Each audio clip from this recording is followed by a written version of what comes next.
My dear civil fellows, आज हमारा the Punjab land revenue act 1967 का लेक्चर नंबर 3 है। और ये जो एमसीक्यूज हम पढ़ेंगे ये पेज नंबर 21 से लेके 30 पेज तक हैं।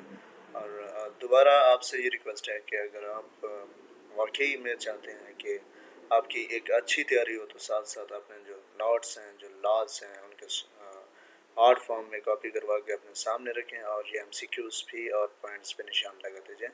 Thank you. Let's start. शुरू करते हैं कि हमने इसमें क्या क्या पढ़ना है। चैप्टर हमारा ये IX है। इसमें रिकवरी ऑफ अदर डिमांड्स पे रेवेन्यू ऑफिसर किस तरह रेवेन्यू ऑफिसर जो है दूसरे डिमांड्स की रिकवरी करता है। फर्स्ट एमसीक्यूज है under section 113 which sums can be recovered as arrears of land revenue. तो सेक्शन 113 के तहत कैसे कौन सा सम जो रिकवर किया जा सकता है। ये हमारे पास इसका जो आंसर आ रहा है बोथ ए एंड बी। देखें, विलेज ऑफिसर सेस ये भी हो सकता है, ठीक है। और इसके बाद हमारे पास बी है वाटर रेट्स, ये भी हो सकता है। और सी ऑप्शन जो है ये करेक्ट है, बोथ ए एंड बी दोनों हो सकते हैं। विलेज ऑफिसर सेस भी हो सकता है, वाटर रेट्स भी हो सकती हैं, इनको रिकवर करते हैं नैरेज। अच्छा जी, सेकंड एमसीक्यूज है which section follows the recovery of sums other than land revenue through revenue officer. कि मतलब कौन सा सेक्शन है जो अलाउ करता है रिकवरी ऑफ सम्स को other than land revenue, land revenue से हट के जो रिकवरी होती है सम्स की, उसको रेवेन्यू ऑफिसर के जरिए। तो ये हमारे पास आंसर बी बनता है। तो सेक्शन 114 है। तो आपने याद रखना है लास्ट में कि कौन सा सेक्शन जो है वो क्या रोल प्ले कर रहा है। हर सेक्शन का पता होना चाहिए। कभी आपसे सेक्शन पूछेंगे कि बताएं जी ये काम किस सेक्शन में हो रहा है, कभी आप से आपको ऊपर सेक्शन दिया गया होगा और बताएं जी कि इस सेक्शन में क्या हो रहा है, तो नीचे आपने मतलब दोनों सूरतों में एक ही चीज़ है, सेक्शन को भी याद रखना और सेक्शन में जो काम हो रहा है उसको भी याद रखना। Third MCQ, what is the commission rate for recovering non-provincial dues under section 115A? तो कमीशन रेट है जी 2%, ठीक है। What is the commission rate for recovering non-provincial dues? जो non-provincial dues हैं उनकी रिकवरी के लिए सेक्शन 115A के तहत कितना कमीशन जो है उसको रिकवर किया जाता है, वो है 2%। फोर्थ है which chapters provision apply to sums recoverable under chapter IX। तो हमारे पास आंसर आता है सी। तो ये है चैप्टर V आई, चैप्टर V आई। ये जवाब है हमारे पास सी। जो chapter provision apply to sums recoverable under section IX, तो जिस जो सम्स रिकवरेबल है उन पे अप्लाई होता है। तो ये चैप्टर नंबर 8 के तहत होता है। अच्छा जी, हमारे पास चैप्टर X शुरू होता है। इसमें सर्वेज एंड बाउंड्रीज आते हैं। फिफ्थ एमसीक्यू है who can introduce a revenue survey under section 116। तो ये कौन करेगा, ये करेगा जी बोर्ड ऑफ रेवेन्यू। किस सेक्शन के तहत करेगा, 116 के तहत करेगा। क्वेश्चन नंबर 6 है what is the purpose of revenue survey under section 116। दोबारा वही सेक्शन आ रहा है। तो इसका जो पर्पस है डी जो है ऑल ऑफ द अबव तमाम है। टू असेस लैंड रेवेन्यूज को असेस करना, to prepare record of rights तैयार करना, टू डिफाइन बाउंड्रीज। ठीक है जी, ये तमाम जो है ये किसके काम है, ये जी हमारे पास रेवेन्यू सर्वे होता है। रेवेन्यू सर्विस का ये पर्पजेज हैं, तमाम पर्पजेज है, मकासद है। सातवें नंबर पे who defines the limits of an state or holding under section 117। तो कौन इसको डिफाइन करेगा, वो करेगा जी रेवेन्यू ऑफिसर बी जो है। Who define the limits of an state or holding under section 117। कोई स्टेट है ना, उसकी लिमिट, स्टेट का मतलब होता है कोई खास प्रॉपर्टी है, कोई खास रकबा है, उसकी जो लिमिट है उसको रेवेन्यू ऑफिसर ही तय करेगा। What is the penalty for failing to assist in land measurement under section 119। अगर लैंड मेजरमेंट में कोई फेलियर आ जाता है तो उसकी पेनल्टी क्या है अंडर सेक्शन 119 के तहत। तो वो है फाइन अप टू 50 रुपीज़, 50 रुपए तक का जुर्माना लग सकता है। नाइन्थ एमसीक्यूज है who can make rules for demarcation of boundaries under section 121 कौन है जो मतलब रूल्स बनाता है बाउंड्रीज को डिमार्क करने के लिए सेक्शन 121 के तहत? तो ये हमारे पास ये भी बोर्ड ऑफ रेवेन्यू है। आंसर है हमारा सी, जो बोर्ड ऑफ रेवेन्यू। 10वां है what is the effect of a settled boundary under section 112? तो it becomes final and binding। ये हमारे पास जवाब है पहला, it become final and binding। Effect of settled boundary under section 112, तो ये फाइनल भी हो जाता है और बाइंड भी हो जाता है, ठीक है जी।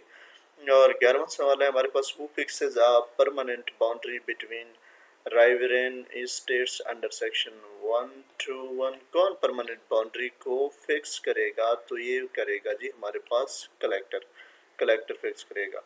12वां है what happens if land is transfer due to river action under section 124? अगर रिवर एक्शन के तहत एक लैंड ट्रांसफर हो जाती है तो क्या होगा? इसमें हमारे पास जो आंसर है वो डी है। बोथ पीएनसी देखते हैं, पीएनसी में क्या है, right are transfer to new land owner. Rights जो हैं वो ट्रांसफर हो जाएंगे न्यू लैंड ओनर्स को। सी जो है कंपनसेशन इज अवार्डेड, कंपनसेशन भी अवार्ड की जाएंगी। 13वां है हमारे पास, who is responsible for maintaining boundary marks under section 131? कौन है जी रिस्पॉन्सिबल?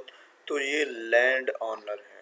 मेंटेनिंग बाउंड्री मार्क्स को मेंटेन करना, अपने रकबे के इर्द गिर्द वो जो निशानात लगाते हैं हम लोग, वो ये लैंड ओनर की जिम्मेदारी है कि वो अपने बाउंड्री मार्क्स को मेंटेन रखे। एक दफ़ा बाउंड्री मार्क्स बना के दिए जाते हैं तो फिर लैंड ओनर ही उनको मेंटेन रखता है।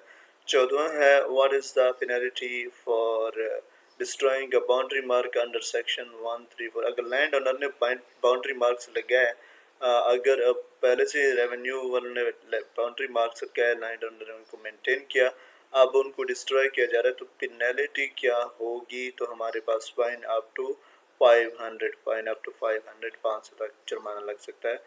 चैप्टर एक्स आई है, इसमें है जी पार्टीशन में देखते हैं क्या क्या चीज़ें पूछी गई हैं। 15वां सवाल है हमारे पास, who can apply for partition of land under section 135? कौन अप्लाई कर सकता है? ज्वाइंट ऑनर अप्लाई कर सकता है। एंड जवाब है पहला। दूसरा अगला सवाल है हमारे पास, what is the time limit for submitting a private partition scheme under section 135A? तो ये 30 डेज हैं। 30 डेज में ये लिमिट दिया गया है प्राइवेट पार्टीशन स्कीम जो है उसको सबमिट करने के लिए। 17वां सवाल है, which property can not be partitioned under section 135 के तहत? कौन सी प्रॉपर्टी को पार्टीशन नहीं किया जा सकता? वो ये हमारे पास जवाब आता है सी, जो बोथ एंड बी। एक तो हमारे पास ग्रेजिंग ग्राउंड है, दूसरे हमारे पास विलेज साइट है, इनको पार्टीशन नहीं किया जा सकता। ये हमें सेक्शन 136 कहता है। who is responsible for deciding disputes during partition under section 141? कौन है जी इसका जिम्मेदार है रेवेन्यू ऑफिसर। डिस्प्यूट्स को डिसाइड करना पार्टीशन के दौरान रेवेन्यू ऑफिसर का ये जिम्मेदारी है कि डिस्प्यूट्स ना हो जब पार्टीशन हो रही होती है। 19वां सवाल है, what is the time limit for deciding a partition case under section 142 subsection A? तो 19 का जो जवाब है वो हमारे पास 180 डेज है, बी जो जाता है। इसको ज़रा समझिएगा, टाइम लिमिट के बारे में पूछ रहा है फॉर डिसाइडिंग अ पार्टीशन। एक पार्टीशन को डिसाइड करना है, पार्टीशन केस है। सेक्शन बी में 142 सबसेक्शन ए में ये मिलता है, तो वो हमारे पास 180 दिन है। तो दूसरा हमारे पास 20वां सवाल है, who can grant an extension for deciding a partition case under section 142A? तो ये हमारे पास इसका जवाब बनता है जी कलेक्टर, बी जो है कलेक्टर।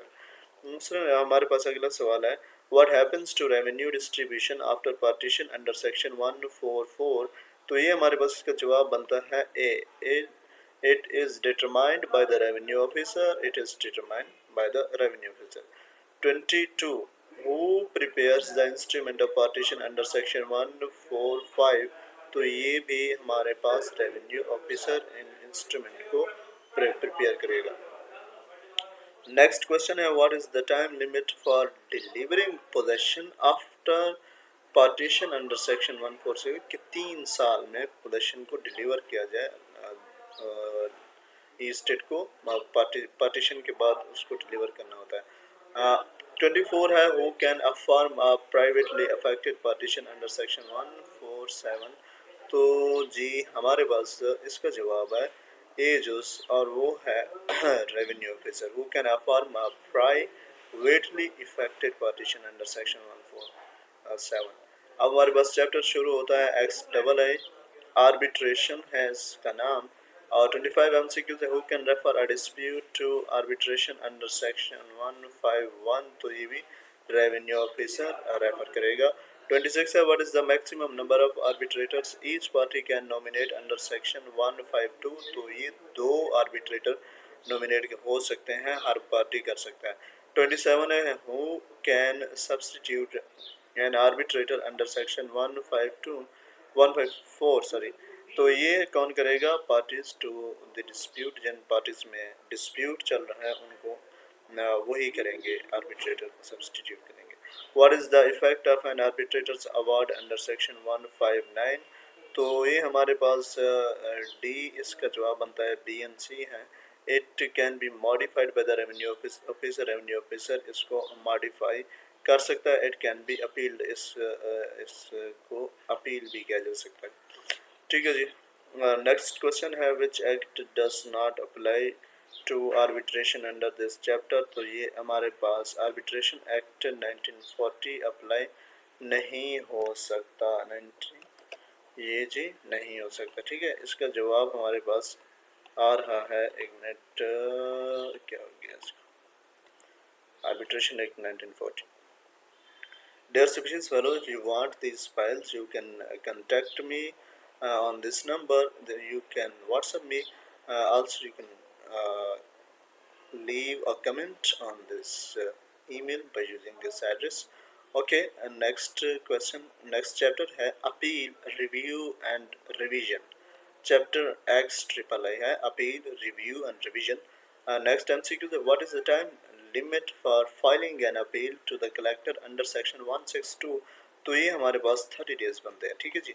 नेक्स्ट क्वेश्चन है, who can review an order under section 163? तो ये तमाम जितने भी यहाँ पे दिए गए हैं सारे रिव्यू कर सकते हैं ऑर्डर को। रेवेन्यू ऑफिसर कर सकता है, कलेक्टर कर सकता है, कमिश्नर कर सकता है। ठीक है जी। What is the time limit for applying for review under section 163? आपके पास कितना टाइम होता है आप रिव्यू के लिए अप्लाई करते हैं? तो आपके पास टोटल 90 डेज होते हैं। हमारे पास नेक्स्ट क्वेश्चन है, who can call for record of A case under section 164? तो ये कौन कॉल कर सकता है जी? ये हमारे पास डी जो है ऑल ऑफ द अबव जितने भी दिए गए, बोर्ड ऑफ रेवेन्यू है, कमिश्नर है, कलेक्टर है, सारे क्या कर सकते हैं? कॉल फॉर द रिकॉर्ड ले सकते हैं। अब हमारे पास नेक्स्ट क्वेश्चन है, what is the effect of A final order under section 179? तो इसका जवाब सी है, बोथ ए एंड बी। क्या है ए एंड बी में? It can not be appeal. ठीक है, आप अपील नहीं कर सकते इसको। It can be revised by the board of revenue. ठीक है, इसको तमाम ये कर सकते हैं, बोर्ड ऑफ रेवेन्यू कर सकता है, कमिश्नर कर सकता है, कलेक्टर कर सकता है। ठीक है जी। नेक्स्ट क्वेश्चन, अब हमारे पास यहाँ पर क्वेश्चन ख़त्म होते हैं। और आपसे अगेन रिक्वेस्ट है कि अगर आपको ये MCQs थोड़ा फ़ायदा दे रहे हैं, और आप से पहले मैंने कहा था कि अपने नोट्स के ऊपर मार्क्स लगाते जाएं। अगर आपको ये फाइल ज़रूरत है तो आप इन दोनों तरीक़ों से ये रिसोर्सेज हैं, आप क्या मुझे रीच कर सकते हैं, ये फ़ाइल हासिल कर सकते हैं। थैंक यू, और अपने दोस्तों के साथ ज़रूर शेयर कीजिएगा। अल्लाह हाफ़िज़।